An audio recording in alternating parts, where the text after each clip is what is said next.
I feel like this could use some honey.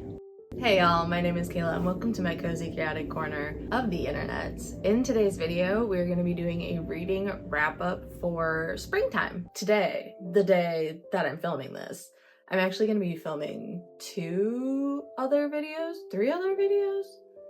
Two for sure. So I thought for our little reading wrap up, we could do a little get ready with me plus reading wrap up. I'm no expert in the arena of slathering products on myself. You know, it is always fun to just have something to do with your hands, and I'm a big hand talker if you have not noticed. I know that we made a TBR, but I don't know, something about this past season, I was either tackling video projects or was just in the mood to mood read. To be so totally for real with y'all, I don't remember what was on that TBR, but whatever was on that TBR, it exists right here, floating on the screen. If I read anything from the TBR, here it is on the screen.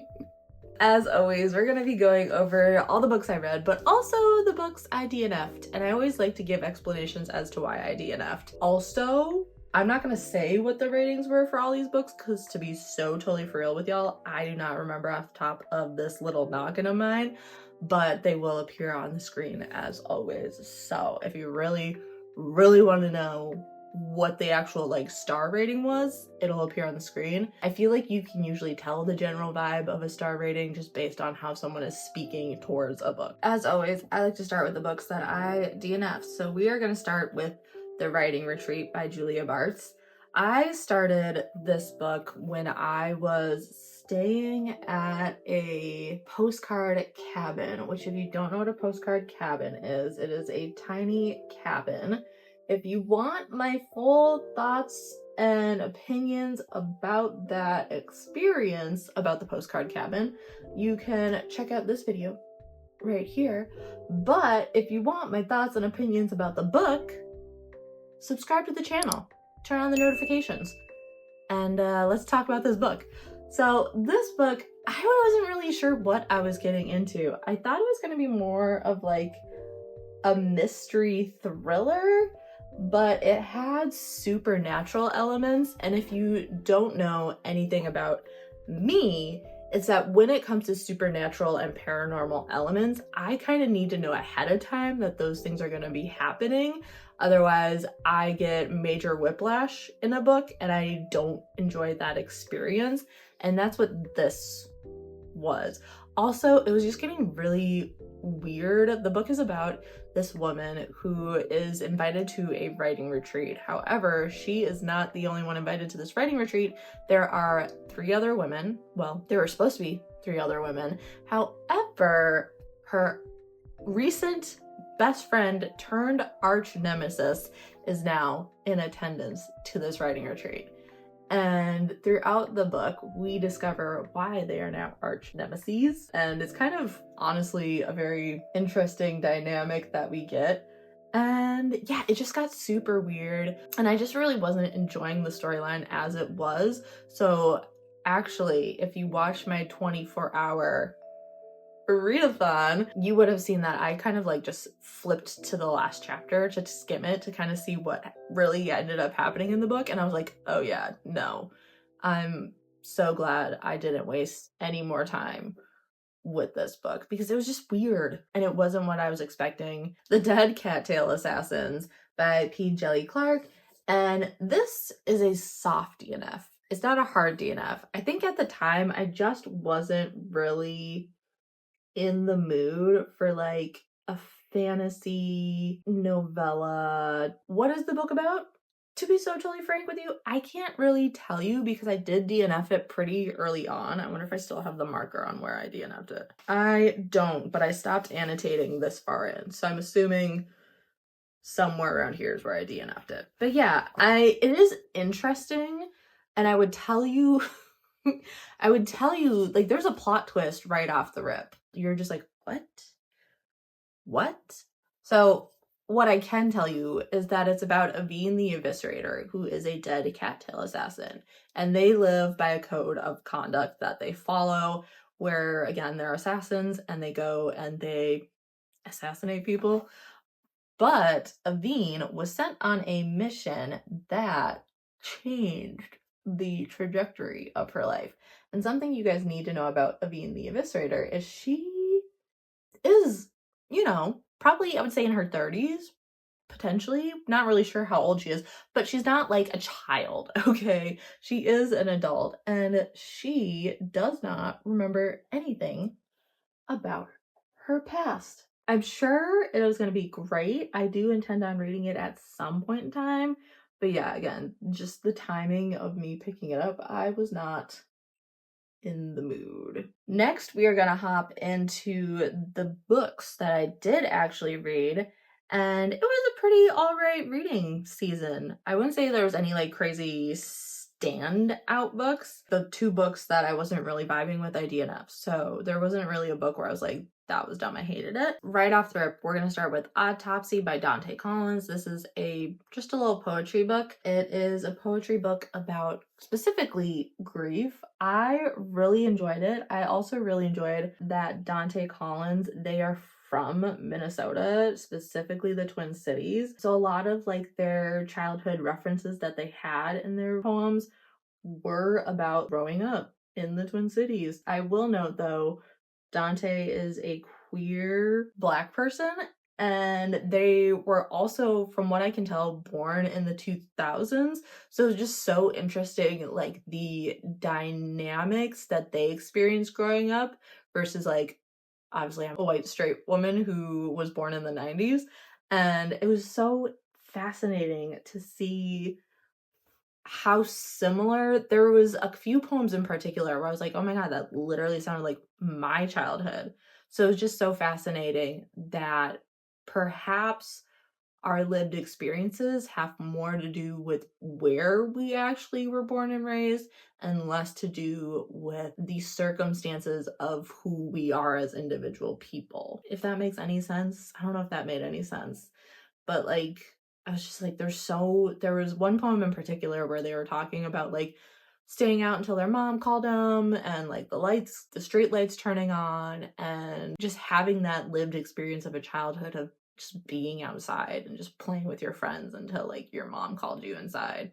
And that was just such an experience of people pre-internet. And I would say probably from what I can tell, Dante and I were very much same socioeconomic level, which I think also would be a huge factor in like your lived experience growing up, is at least being, if not the same like race and gender, but for sure being at the same socioeconomic level in the same area.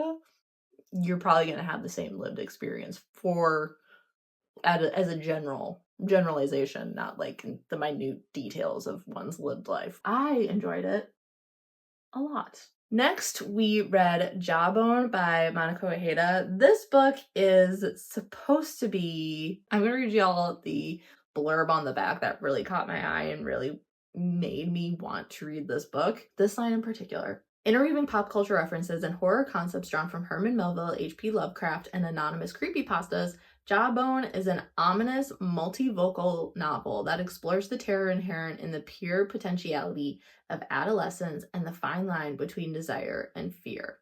Now, what I will say about this book is that we are following the storyline of three different women. Two of them are teenagers going to high school. They're best friends. And then there is a teacher. And it took a while for me to truly understand where we were going with the timeline and how the timeline actually was. I thought it was like all mind-bendy, jumping around everywhere. And it was to an extent, but not as much as I thought it was. It was more like two timelines popping in and out of each other, where I thought it was like 5 different timelines all weaving together. What I will say about this book is it is far more literary fiction like and less horror creepypasta-esque. There were some really good elements to it that I was super enjoying, but I would say as a whole, I left the book unsatisfied. If you want to see Did my camera decide to just like stop recording because its memory was full? Yes. Did I just talk about 3 books and it wasn't recording at all? Also, yes. Where we left off was, if you guys want to see my full thoughts, opinions, and just like kind of the experience that I had with this book, this was also featured in the 24-hour readathon, which I've already linked up above, but you can also check it out down below if you're for sure interested in that. And speaking of the 24-hour readathon, I also tackled Bury Your Gaze by Chuck Tingle. This book I had a gay old time with. If you don't know anything about this book, it is about this guy who works as a writer in the world of Hollywood. And he wants to introduce more gay characters into the world of Hollywood. However, he's writing this series and it's getting to like the pivotal point where these 2 main female characters are finally going to acknowledge their feelings for each other. And the studio is pretty much like, hey, bud, love where this is going, but one of 2 things need to happen. If they become gay, we gotta right away. Or that can just not happen. They can stay alive, but they aren't gonna be anything. In fact, we're gonna introduce this one detective to this hot male detective, and AI says the fans are gonna love it. Clearly, our writer dude, he's not about that life. He's like, no, that's not the story I've written. That's not the story I'm writing. That's not the story I want to share with the world. And shit goes wild from there on. Keep in mind, I mentioned AI. That becomes a wild and crazy element in this book that I did not see coming. Honestly, I didn't really see anything coming because in the summary of the book, it just mentions monsters coming alive from his horror movies, and he has some crazy, creepy monsters in his movies. I enjoyed the book so much that I did buy Camp Damascus by Chuck Tingle so I could read that. The main reason I bought Camp Damascus is because there was an Easter egg for it in Bury Your Gaze. And Chuck Tingle also has another book coming out in August. I think it's called Lucky Days. I'm intrigued to see if there's going to be any Easter eggs for Camp Damascus and Bury Your Gaze in Lucky Days. Bat Eater and Other Names for Chorazang by Kylie Lee Baker. This book, I have mixed feelings about this book. So this book starts out right off the rip with 2 sisters during the COVID-19 pandemic. And they live in New York City. They go out, spent an entire day looking for toilet paper, and now they are standing in the subway waiting to catch the train to go home. However, right as the subway is pulling up, a man comes up, whispers Bat Eater, and pushes Cora's sister Delilah into the train. And if you want a book that has some gnarly, gruesome horror elements of gore and guts, well, my friends, Bat Eater is just the book for you. I will say it doesn't happen often, but when it does, Kylie did it so well. Now, here's my qualms with Bat Eater. It does involve the paranormal, but guess what, guys? I went into this book knowing that, so I stuck it through, hung around, took a chance, was like, maybe I'll like paranormal. However, the unfortunate thing for the paranormal element is that they also introduced crime scene detective work, okay? So Cora ends up being a crime scene cleanup person. Now that's not when the detective work comes into play. The detective work comes into play more about like at the halfway mark. And I'm like, ooh, yes, we're gonna be Scooby-Dooing this shit, getting the gang together and solving these crimes that have been happening to these Chinese women in Little Chinatown. I was so excited. However, the book stuck true to the paranormal ghost element and really delved into that a lot more. And once we really figured out what was going on with the paranormal stuff, we had like not even 20% of the book left. So we really like sped run the detective crime work. I personally wish we had fleshed out a little bit more. Maybe not had like a whole bunch of time dedicated to it, but maybe we could have had a nice little balance between the ghosties and the crime scene stuff. I don't know, I just wish there was more of a balance for me personally, because again, I'm not a supernatural paranormal person. I would have enjoyed the detective crime scene solving stuff way more. However, I did really enjoy it. And again, if you have a squeamish tummy, maybe don't read this book. Or maybe do, because again, not a lot of it, but when it does happen, it's pretty gruesome. The biggest letdown of the season thus far, We Used to Live Here by Marcus Cleaver. And I'm going to tell you why this was such a letdown, and it has nothing to do with how the book itself was promoted, about the synopsis of the book and my expectations of the book just based off of the book alone. It has to do with how the bookish community championed this book, how they spoke to this book, how they hyped up this book. Everyone made it sound like it was going to be this crazy ride of an adventure of just like wild shit happening every 5 seconds. That's how my perception of everyone's reviews was. So maybe I'm in the wrong. Who knows? I'm going to lay it to you straight, kids, okay? This book wasn't some crazy joyride. It was them in this house. Did occasional creepy things happen here and there? Yes, but I would say about 2/3 of this book, boring. Eerie things happening here and there? Sure. Boring. I would say the last third is when things picked up and you were like, oh my God. But by the time you got to that point, who cares? Because you've been so bored out of your brain the entire book. Maybe I was expecting too much. Maybe I was expecting it to be some crazy adventure, wild shit happening every 5 seconds. Maybe that was my expectation because of the reviews that I saw of this book. I don't know why people are reviewing it the way they were reviewing it. I truly don't. How would I review this book? You know what I would say? This book is great for people who like spooky, creepy shit, but they like spooky, creepy shit with a slow burn. You like the suspense. You like that buildup, that anticipation. You're okay being stuck in the head of someone who's a little anxiety ridden, because that also does add to the suspense. We Used to Live Here is about 2 women who bought a house and they were gonna flip it. One of the women, she was out running some errands, and while she was out, there was a knock on the door. Eve answers the door. She's like, hey, what's up? And a father and his family are standing at the doorway saying, hi, I used to live here. I would love to show my family around. And from there, weird things start to happen. Odd coincidences. There's a snowstorm. We love a snowstorm. And when shit goes south, it goes south real fast. But remember, it's going to take a minute for you to get there. But when you get there, you'll never see it coming. That's how the book should have been reviewed.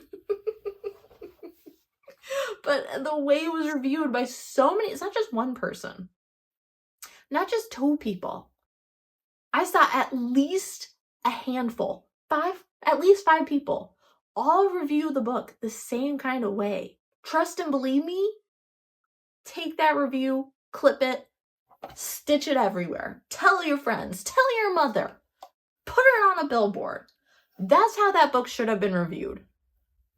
Because to be frank, if someone had reviewed it that way, I think my expectations would have been met. I would have appreciated that book, but I didn't appreciate the book because it was boring.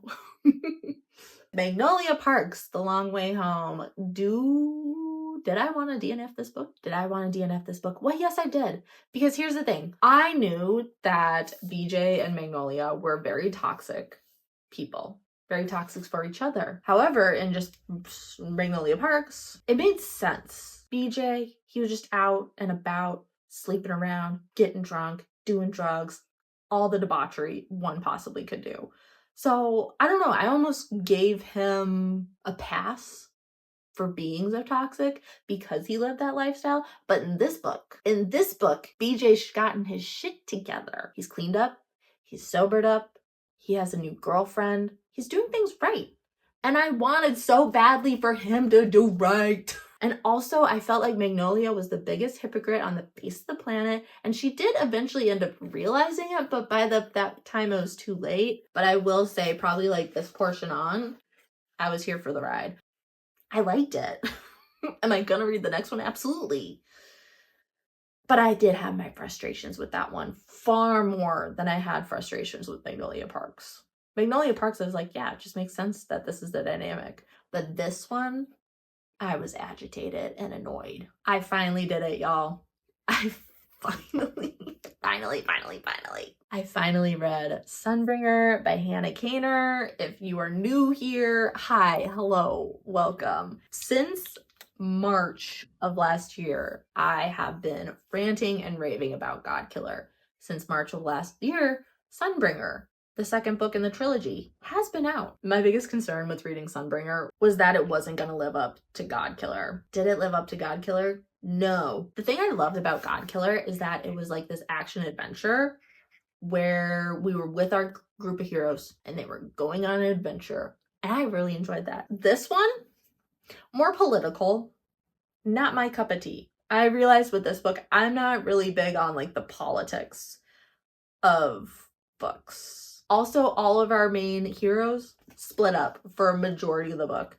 Once they finally came back together, though, I was a giggly little girl. Loved it. I was having such a good time. And oh my god, Elo. Godkiller featured Baker Elo. Baker Elo that you can tell had a soldier's past. Sunbringer featured Commander Elo. Commander Elo. Kayla likes Commander Elo, okay? Wasn't as great as Godkiller in my personal opinion because it did get really boring, but once it picked up, it picked up, and I cannot wait to break into Faithbreaker. I promise it will not be another year until I'm talking about Faithbreaker. We will be talking about Faithbreaker in a video very, very soon. Finally, I did read Ruthless Vows by Rebecca Ross. This is part 2 of the Divine Rivals series. It's a duology, so it's the end of the series. All the reviews I saw of this one kind of made it seem less than Divine Rivals, and to be so totally real with you guys, I like this more than Divine Rivals. This is one of those books where like people kind of talk down upon it, and I was like, wasn't going in with much expectations, and then when I did read it, I really enjoyed it. However, I will say my favorite character, I wasn't expecting this person to be my favorite character at all. Well, actually, I had 2 favorite characters in this book. Unfortunately, one of them did not make it in the end, and that was the only time I cried. Actually, I would say I cried the entire like last 20 pages, sobbing, crying, deceased, devastated. But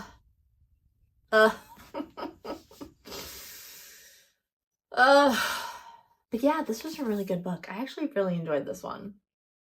I really enjoyed it because we had already built up the love and romance between Roman and Iris. So you had that established relationship, but they were apart pretty much the entire book. I don't know, I think that just added to them getting back to each other because you literally spent the entire book of them trying to get back to each other. And I don't know, I love that. I love that element. And I enjoyed Ruthless Vows so very, very much. This will also be in an upcoming featured video, which is why I'm not talking too much about it, because you guys will get my full insight in that video. So again, if you haven't already subscribed to the channel, I'd love for you to hang around. Things get a little crazy and wild over here, and it's a good time. Anyways, that's all I have to talk about. This is what I read throughout April and May. I also read The Tattooist of Auschwitz. We host a book club at work. Nobody liked that book. I think we all expected going into it being like sobbing our eyeballs out, but the way it was written, it just felt very disjointed. Like you could never actually get close enough to the characters to really feel for them. And I don't know if that was intentional or not, but I didn't enjoy it. Anyways. I totally forgot. I don't own the book, so I wasn't like, here's a physical copy of the book I read. Actually, y'all, we should be so proud. I am really trying to like tackle the books I personally own. And I think I'm doing a great job because literally all the books I read, aside from The Tattooist of Auschwitz, I own. Okay, y'all. Thank you guys so much for hanging out with me today. If you haven't already, don't forget to like the video. Let me know in the comments down below. Have you read any of these books? Have you been burned by any of these books? Were you obsessed with it? Did you disagree with me on any of these books? Let me know in the comments down below. And with all that noted, y'all, I will see you in the next one. Goodbye.